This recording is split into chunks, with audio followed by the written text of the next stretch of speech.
Olá! Hoje nós vamos começar o dia útil da semana falando em escolhas, falando em histórias. Eu falei a semana passada que a gente aprende com as histórias e que é importante você saber de onde você veio, o que te trouxe até aqui. E eu quero essa semana que a minha história te inspire. Às vezes eu falo algumas coisas nos vídeos e essa semana minha amiga falou assim: Marjorie, eu vejo você falar de algumas coisas que você superou, você podia contar isso melhor. Eu queria muito conhecer a sua história. E a Adriana também, que é minha amiga lá de São Paulo, ela já me pediu isso também, me deu essa sugestão e eu realmente relutei um pouco nisso. Não que eu não ache a minha história interessante, não que eu não acredite ou que eu tenha vergonha da minha história, não é isso. É porque assim, são tantas coisas, são tantas razões, são tantas escolhas. E nem tudo que nós fazemos são escolhas assertivas, mas são essas escolhas que trouxeram você até aqui. Hoje eu posso bater no peito e dizer assim: eu sou Marjorie Barbosa, criadora do programa Eu e Minha Casa Organizada, e eu ajudo mulheres que, independente das circunstâncias que elas estejam vivendo, a organizar os seus pensamentos, a sua, assim, resgatar a sua autoconfiança e dar um passo na direção que ela quer dar, né, de algo que ela ainda sonha fazer. Gente, hoje é fácil falar isso, mas não foi sempre assim. As coisas não aconteceram assim de uma hora para outra. Então eu quero contar para vocês um período que foi um período de muita dor. E eu dei esse nome, né, até me inspirei naquele filme do Will Smith, né, Em Busca da Felicidade, que ele fala, né, bem isso, que cada passo, cada momento da história dele, ele deu um nome. Então, para esse período, eu coloquei tempo de dor. Eu sempre fui uma menina, né, criança muito dinâmica, sempre fui muito ativa, sempre fui muito independente. E eu saí de casa muito cedo, né? Aos 15 anos eu saí da minha casa, fui embora para a capital, eu morava, né, em Itumbiara, Goiás, fui embora para Goiânia e lá eu trabalhava e pagava os meus estudos. De lá eu fui embora para São Paulo, né?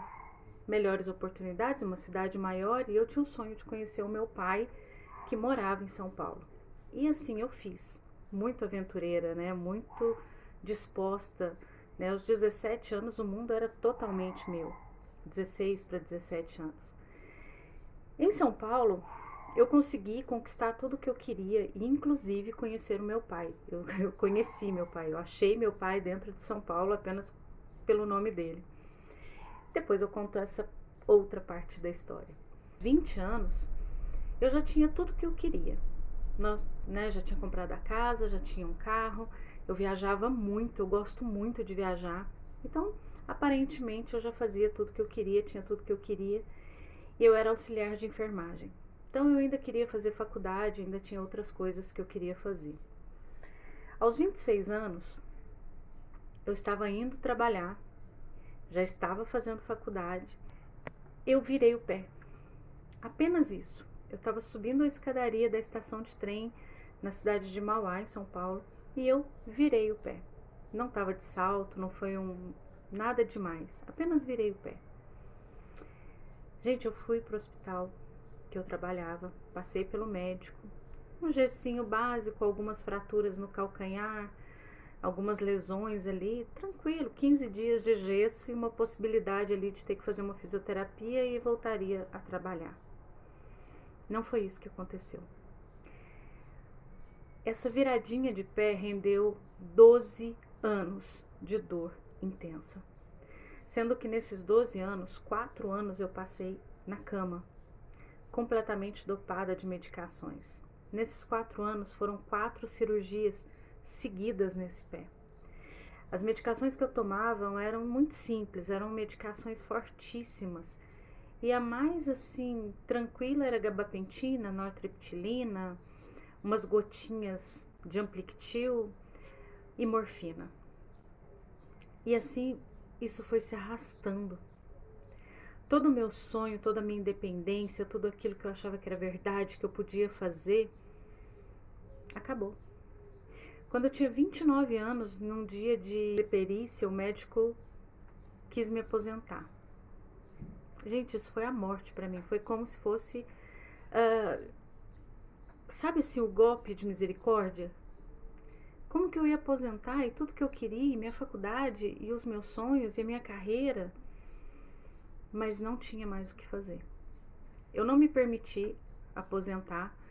Na verdade, até briguei com o médico naquele momento. E foi muito triste para mim voltar para casa e ver que eu não era mais nada, que eu não podia mais nada, que eu não era capaz de mais nada. Eu teimei, né, na próxima perícia eu pedi alta e tentei voltar a trabalhar. Não foi possível. Não foi possível, e aí nesse processo de volta, sai, né? Eu tive que novamente voltar com as medicações e todo aquele processo de dor. E um detalhe, nesses 12 anos eu fiquei 4 anos de cama. Meu marido me dava banho, me dava comida na boca, sabe, me levava para fora, e ele teve que largar tudo o que ele fazia, a vida dele, para cuidar de mim. Éramos só nós dois na cidade. E assim ele fez. Então a vida ficou muito difícil, inclusive financeiramente. Eu ainda ganhava, né, um bom salário, mas o INSS, quando eu pedi alta, depois cortou isso. E aí levaram 11 meses para começar a me pagar de novo, e todo aquele transtorno foi ficando cada vez pior. 4 anos depois, eu comecei a andar de muleta, fiquei com essas muletas uns 2 anos aproximadamente. Eu larguei a muleta com uns 32 anos. Você tem ideia do que é você pensar que só a morte seria lucro naquele momento? E mesmo assim, eu era incompetente demais para fazer alguma coisa a respeito. Imagina como uma pessoa assim se sente. Por fim, né, eu não achei mais o que fazer e eu realmente entrei numa depressão profunda. Amigos que queriam me ajudar chegavam para mim e falavam assim: você tá um lixo. Quem é você? A dor que eu sentia no meu pé era infinitamente menor do que a dor que eu sentia na minha alma. Eu não queria mais nada, eu não queria mais nada. Mas eu engravidei nesse processo, e essa também é uma outra história de milagres.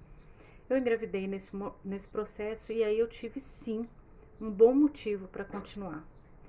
E quando você tem uma razão, um motivo inabalável, e as minhas filhas são isso, um motivo inabalável, você levanta. Você não sabe, eu não sei explicar de onde vieram as forças, mas eu levantei e decidi vir embora para Minas, onde a gente mora até hoje. Aqui eu ainda tinha dores intensas, tentei começar a trabalhar, né?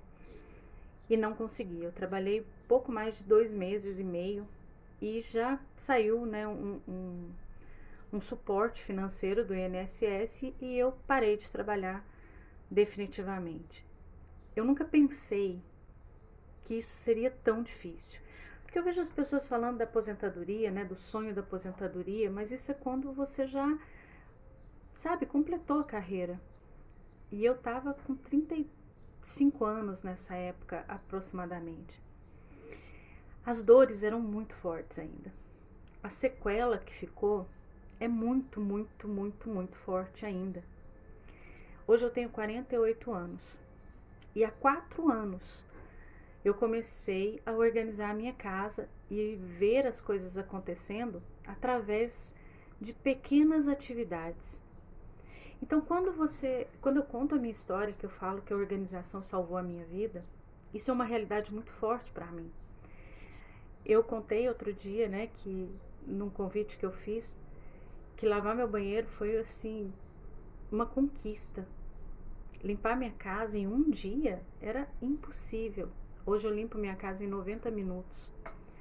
Marjorie, você já não tem mais dores? Você já tá bem? Não, eu sou uma pessoa que tem sequelas gravíssimas. Porém, além de eu ter uma boa razão para continuar, um bom motivo para a ação, eu aprendi a amar a vida.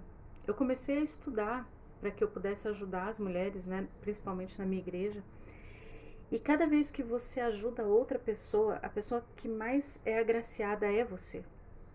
E isso aconteceu comigo. E por eu ter começado a fazer Mulher Única, né, ali aqueles cursos da Universidade da Família, eu fui desenvolvendo um gosto maior pela vida. Eu fui vendo as opções, as escolhas que eu tinha. Em seguida eu fiz, né, o curso de Personal Organizer, fiz o coaching, estou fazendo alguns processos terapêuticos e estou crescendo e trazendo outras pessoas comigo. Isso é mágico, é maravilhoso, é incrível o poder que isso tem na minha vida e eu sei que na vida das pessoas em que eu alcanço. Então hoje eu quero que você entenda que quando eu falo que eu sou personal organizer, que eu faço uma organização pessoal, eu quero que você entenda que tudo partiu da minha história. Eu não quero organizar só armários, eu não quero organizar só guarda-roupas ou a cozinha ou um espaço. Eu quero organizar o vazio que você tem sentido. Eu quero, sabe, que você não tenha vergonha de buscar ajuda. Eu tive vergonha de buscar ajuda, porque se eu, né, naquela época eu falasse que eu estava fazendo o que eu estava fazendo, as pessoas iam dizer várias coisas e chegaram a falar para mim o seguinte: eu estava muito doente e eu não conseguia, né, me levantar de novo. Isso tem 5 anos. E alguém chegou para mim e falou assim: você está em pecado. Analisa a sua vida, pede perdão, porque isso é pecado. Pecado escondido. Gente, eu estava tão triste, eu estava tão aborrecida que eu nem discuti se era ou se não era, mas eu orei. E eu falei com Deus: Senhor, se for pecado, então me mostra, né? Porque eu posso estar me enganando, contando outra história, não sei, mas se for, me mostra para que eu corrija e saia dessa situação. Deus não me mostrou nada, né? Não que eu seja perfeita, mas hoje, 4 anos depois, eu tenho uma carreira nova. Eu tenho uma carreira no marketing digital. Eu tenho aprendido coisas que, se alguém falasse para mim alguns anos atrás, eu diria que era impossível, porque eu só estava esperando a morte chegar. Essa parte da minha história, que eu chamei de, né, momento de dor, eu quero que você pense bem quando você escutar. Eu quero que você pense bem quais são as dores que a sua escolha te deu. Porque não dá pra gente colocar isso na conta de ninguém. O que acontece, o que nós fazemos, o que nós, né, nos dispomos a aceitar são escolhas. E muitas das vezes essas escolhas doem e doem muito. Eu não escolhi ficar doente, mas por muitos anos eu escolhi usar essa dor e como uma muleta para que eu não fizesse o que eu faço hoje. Sim, eu fiquei muitos anos que eu já tinha começado a andar, que a dor sim era suportável, eu escolhi parar. Mas no dia que eu entendi que eu podia pedir ajuda, que tinha mulheres para me ajudar, num grupo de WhatsApp, coisas simples do dia a dia e que aquilo faria diferença na minha vida, eu decidi. Eu decidi dar esse grito de chega. Eu decidi dar esse grito de basta. Dar esse grito de acabou. A minha vida agora vai ser melhor que ontem. E todos os dias eu penso nisso. Minha vida vai ser melhor que ontem. E eu tô aqui para ajudar você a decidir dar esse grito de chega. O diagnóstico dos desafios diários é para você descobrir se as suas escolhas estão te trazendo tanta dor quanto para mim.